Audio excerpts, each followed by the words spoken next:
Hi, my name is Sydney Ponser, and I'm going to talk about competitive swimming. First, I'm going to tell you about how the four different strokes that there are while competing, some different events that we have while competing. I'm going to tell you about the training and the equipment used for training. And then I'm going to throw in like the qualifying times and how to make it to the different levels while competing. And then also, I'm going to throw in a experience that I had while qualifying to nationals.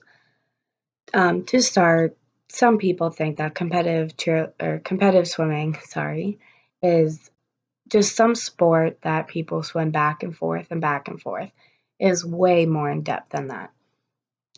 Swimming, there's the four main strokes. The four main strokes are freestyle, backstroke, butterfly, and breaststroke. Freestyle is maybe the main one that most people see. It's when you're on the front of your stomach, swimming just the normal um, way, and then backstroke is just on your back, reversed of the freestyle. And breaststroke is kind of like in a frog-like motion, moving your arms in a circular position. And then butterflies, you move both your arms and your legs at the same time, kind of like in this motion.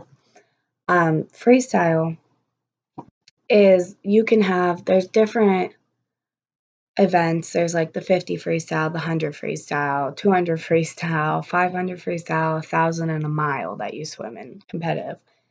It all depends on what your build is and how your tolerance is for keeping your head underwater and how fast you can keep your stamina.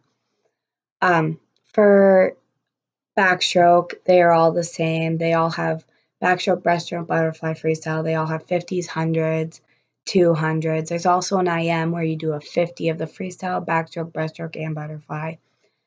Um, when training is very difficult at some point. Sometimes you can have an easy day.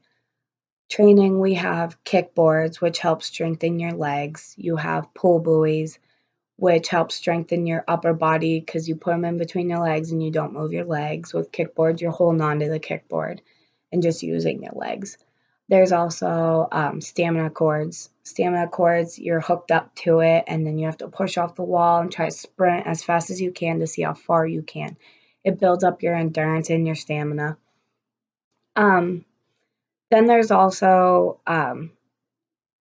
snorkels that we use. Snorkels, you swim so you can still breathe without bringing your head up for air and to be able to flip with it and then blow the water back out. It's just so you learn to keep your head in a position and not breathe as much. Um, Qualifying times.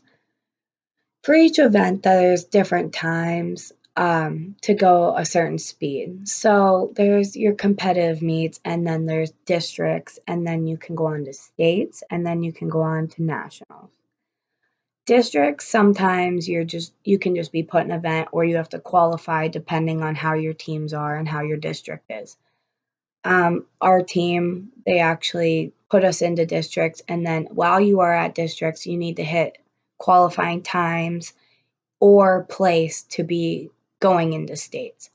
States is more competitive than both just your regular meets and your district meets.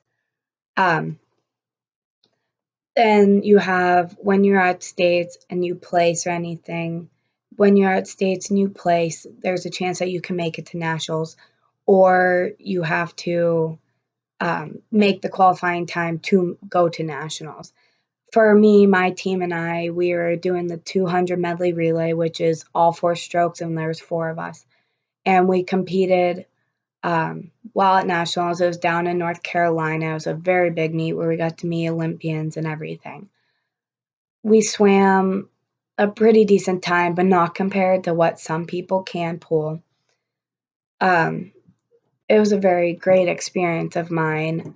Swimming is a complicated sport, not like many people will think that it's not, but it really is. And there's many different ways and techniques that you can be taught to progress in your swimming. Um, there's Swimming just is a very, very competitive sport. Nonetheless, every sport is competitive, but competitive swimming definitely is not what most people think it is. Thank you for listening. My name's Cindy Ponser.